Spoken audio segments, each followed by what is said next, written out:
bebês, Biologia D, aula 9. Hoje a gente vai estar trabalhando caule. Quais são suas funções, onde eles são encontrados, quais são os tipos. E nessa primeira imagem aqui, desse slide, nós temos alguns exemplos de diferentes tipos de caule que nós vamos estudar ao longo dessa aula. Primeiro, a gente tem que ver quais são as funções de um caule. Ele vai dar sustentação à planta. Ele vai transportar nutrientes. Ele vai transportar, através do seu xilema, água e sais minerais.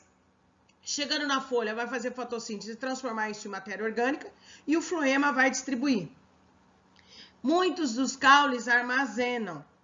Ou armazenam água, ou armazenam nutrientes. Jovens, os caules jovens, eles podem realizar fotossíntese porque ainda são verdinho. Nessa figura à direita superior, eu tenho o cladódio, que é um caule de uma cactácea. Além dele fazer a fotossíntese, ele também tem reserva. É um caule para reserva e um caule que também faz fotossíntese, justamente porque ele tem clorofila e ele é verde. Aqui são as regiões de um caule. Eu tenho os nós, que é a região onde vai sair um broto, vai sair um ramo, que é um galho, uma folha ou mesmo uma flor. O entrenó é o espaço entre esses nós. E as gemas, elas são responsáveis pelo crescimento e desenvolvimento do caule. Elas podem ser apicais ou elas podem ser laterais. Quando a gente for trabalhar a fisiologia da planta e a gente for trabalhar esse crescimento dessas gemas apicais e laterais, nós vamos estudar a poda. Como é importante você fazer uma poda correta num caule. Aqui eu tenho o crescimento e a ramificação. Eu tenho esse sistema que é monopodial. É aquele onde eu tenho apenas uma gema apical e ela vai para o resto da vida com a planta. Então, é o caso do mamoeiro e o caso das palmeiras. Dá uma olhadinha aí. E os pinheiros também, por exemplo, os gimnospermas, o pinheiro do Paraná. Então, eu tenho um caule comprido e lá na ponta eu tenho a gema que vai fazer com que saiam os ramos. Então, esse é um sistema monopodial. Então, eu tenho uma única gema que vai ficar pro resto da vida dela e ela cresce e os ramos laterais lá em cima. O sistema simpodial são várias gemas que participam desse crescimento. Então, o exemplo que eu dei para vocês aqui na figura à direita superior, eu tenho as cicadinhas. São plantas gimnospermas, são bastante utilizadas pelos jardineiros. Toda a família gosta de ter uma em seu jardim. Então eu tenho os ramos modificados e os crescimentos pela lateral. Aqui a gente vai apresentar os tipos de caules aéreos ou epígeos. Esse primeiro é o caule aéreo ereto, é o tronco. O tronco é aquele onde eu tenho uma árvore com o seu tronco bem evidente e lá vem suas ramificações. Então, essa figura aqui da esquerda é a figura que está no seu livro. E a figura direita superior eu achei lindíssima sobre esses troncos encontrados nessas árvores aí. A haste. A haste, ele também é um caule aéreo ereto, mas ele é bem pouco desenvolvido. Ele é verdinho, ele tem pouca lignina, ele é clorofilado, ele faz fotossíntese. E ele é típico de ervas. Essa figura aí, uma planta herbácea, é a hortelã. No superior direito, eu coloquei para você o agrião, que também tem um caule do tipo haste. Esse é o estipe, onde eu tenho um caule cilíndrico, sem ramificações, e lá em cima vem as folhas. Esse é o caso da palmeira. E quando a gente fala em palmito, que é uma delícia, adoro comer palmito, o palmito é aquela parte verde superior da palmeira. A parte de baixo, que não é verde, é um pouco mais escura, ela tá morta já, então ela serve só de sustentação. Aqui o como é muito bacana. A cana-de-açúcar é um como cheio e o bambu é um como oco.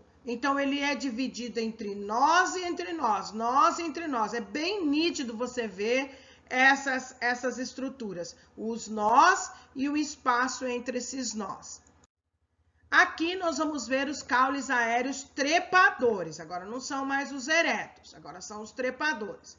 Eu posso ter os volúveis, né, que são típicos dessas plantas trepadeiras. E como exemplo eu dei aí o lúpulo. O lúpulo é aquele que a indústria cervejeira usa para fazer sua cerveja, né, para ela ficar amarga ou não, depende de cada um, o gosto aí. E ele pode ser destrorso, que é quando ele vai encaracolar para o lado direito. E como exemplo disso, eu coloquei a madressilva. A madressilva, no superior direito, tá ali bem bonitinho no muro. E sinestrorso, quando o caule vai encaracolar para o esquerdo. Eu coloquei a campânula, que é lindíssima, ou flor de sino. Então, eles podem se enrolar para o lado direito, destrorso, ou ele pode enrolar para o lado esquerdo, e aí ele é sinestrorso. E eu dei os dois exemplos aí de plantas para vocês com esse tipo de crescimento. O caule aéreo trepador ainda, mais sarmentosos, né? São trepadeiras onde as raízes, elas são grampiformes e eu tenho as gavinhas para fixar essa planta num substrato.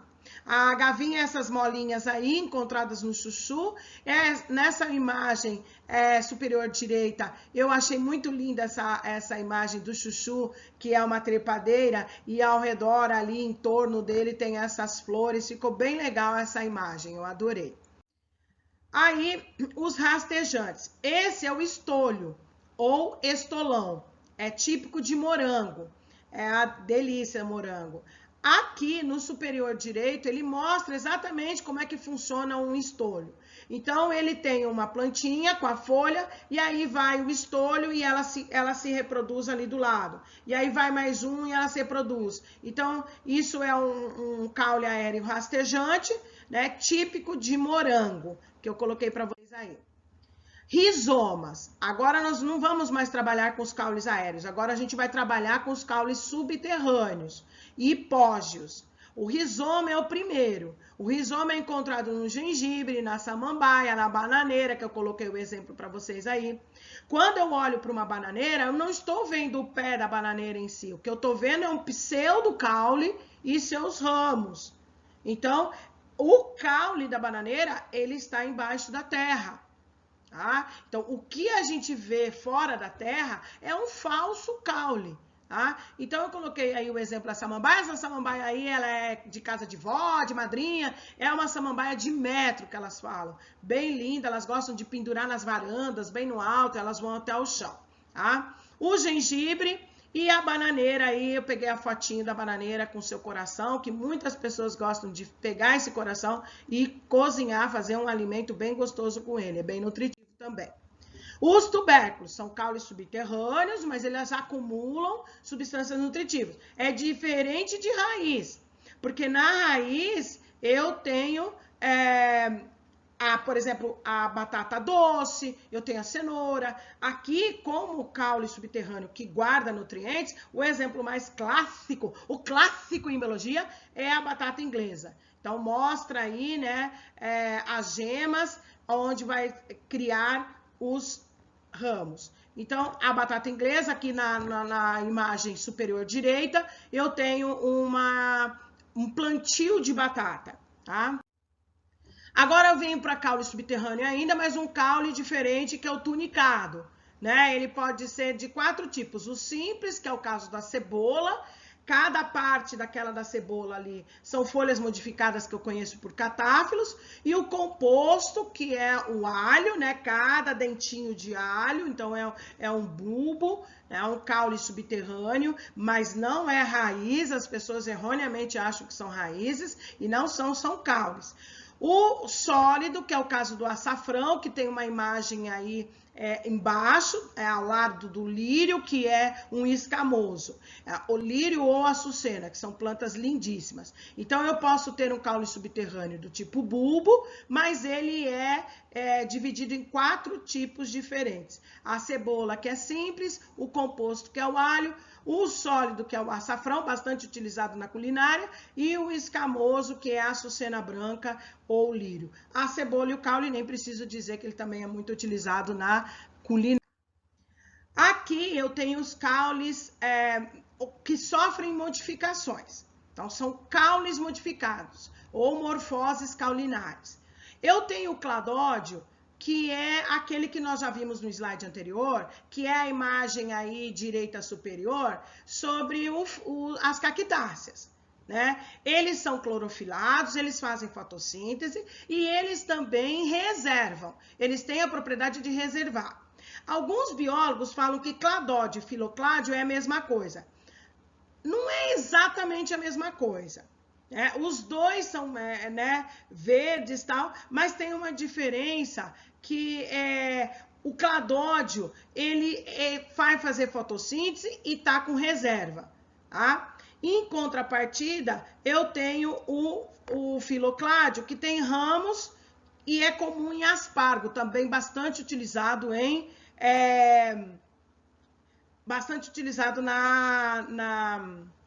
na culinária, tá? Então, tem uma diferençazinha aí, né? Que eles são aéreos, são achatados, muito semelhante à folha, mas a diferença é que o cladódio tem ramos verdes e longos e o seu crescimento é indeterminado, e já o filocládio, ele tem um crescimento onde ele para, né? Ele tem um limite de crescimento.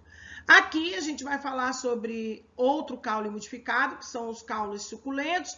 As cactáceas, elas também são plantas que possuem caules com reserva, né? Elas têm reserva de água, porque moram em lugares bem áridos, né? Então elas precisam de água. E eu coloquei aqui, ó, o baobá africano, né? Da savana africana. Essa árvore é lindíssima, bem conhecido dos filmes onde rola a filmagem em Madagascar. Bem linda mesmo. Aqui é o caule alado, né? Que ele é bem parecido com os outros, eles são achatados, eles são verdes, eles realizam a fotossíntese, mas eles têm uma coisa, eles não têm reserva. Então, às vezes eles são chamados de cladódio. Só que a diferença do cladódio para o alado é que o cladódio, além dele ser verde e fazer fotossíntese, como a carqueja aqui, que é um alado, ele tem uma diferença que é o quê? Ele reserva. Em contrapartida, o alado não tem reserva. A carqueja, eu coloquei aí superior direita, ela é uma planta de origem aqui do Paraná e ela é bastante utilizada na medicina. Ela reduz o peso, o chá de carqueja, ela trabalha como desintoxicante e ela também trabalha com problemas digestivos. Ela é bastante utilizada pelas mães, pelas vós, pelas madrinhas. Tá? Gavinhas são estruturas que vão fixar a planta em seu substrato. A gente já tinha visto lá atrás no chuchu, né? Quando a gente trabalhou a trepadeira. E aqui eu deixei um slide só para falar sobre as gavinhas. Lá anteriormente a gente viu no chuchu, aqui a gente está vendo na uva e está vendo no maracujá. Eu escolhi essa foto aí com a flor do maracujá, porque ela é considerada a segunda flor mais linda que nós temos. A primeira é do cacau. A segunda é a do maracujá. Realmente ela é lindíssima. Então, gavinha são molinhas, elas se estiram em busca de um substrato e elas acabam fixando a trepadeira em substrato. Aqui a gente vai falar de espinho. Espinho são estruturas para defesa da planta. Por quê? Porque o herbívoro vai querer comer essa planta. Então, uma das defesas da planta para que o herbívoro não coma é ter espinho. E o espinho é encontrado no limoeiro e na laranjeira. Cuidado, não são acúlios. Os acúlios são aqueles que são encontrados lá na roseira. Uma coisa que a gente dá bem basicão sobre espinho e acúlio é que o espinho é uma modificação do caule. E o acúlio é a epiderme, é a pele da planta. São estruturas com a mesma função, que é a defesa. Mas os espinhos têm uma característica também que dá pra gente saber se é espinho ou não. Ele não se destaca facilmente. Eu tento tirar ele, é um pouco difícil. Em contrapartida, os acúlios, só de eu tocar nele, ele já cai. Então, espinhos são modificações do caule, acúlios, epiderme. Os dois são pontiagudos, os dois têm função de defesa.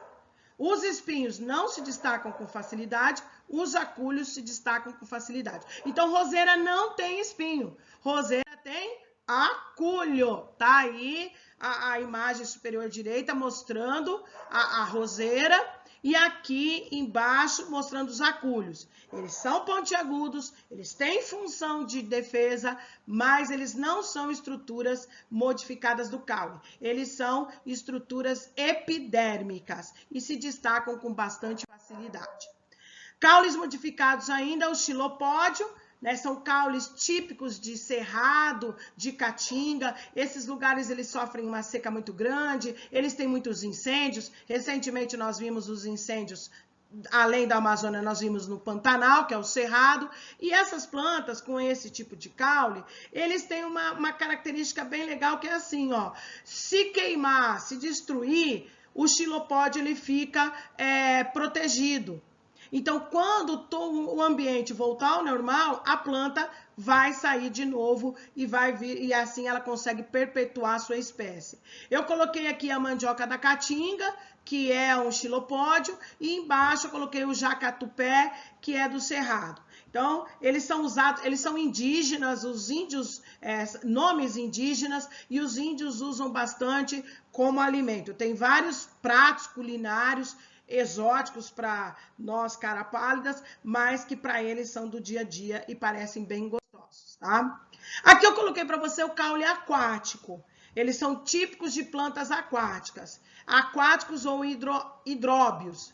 Eu coloquei aqui o nenufar, que é uma Vitória régia mais simplificada, a elódia, que é bastante utilizado em aquarismo, e o aguapé, que é bastante encontrado nos açudes, nos corguinhos. Agora, tem uma coisa dentro da ecologia do aguapé, pelo seguinte, ele se reproduz muito rápido, ele se reproduz em grande escala, e ele acaba tampando toda a superfície da água, impedindo que ocorra a troca de oxigênio da água com o meio ambiente. E com isso acaba matando muitos dos indivíduos aeróbicos que vivem na água. Então, quando você tem um açude e o aguapé começa a reproduzir de forma exagerada, você tem que ir lá manualmente tirar, porque senão ele vai atrapalhar a vida aquática.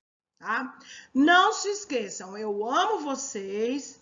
Foco, estudem, empenho, disciplina e venham participar das nossas dúvidas nas salas virtuais. Conversem com a gente, estou morrendo de saudades, amo vocês e eu espero que vocês estejam bem também. Um beijo, eu amo vocês.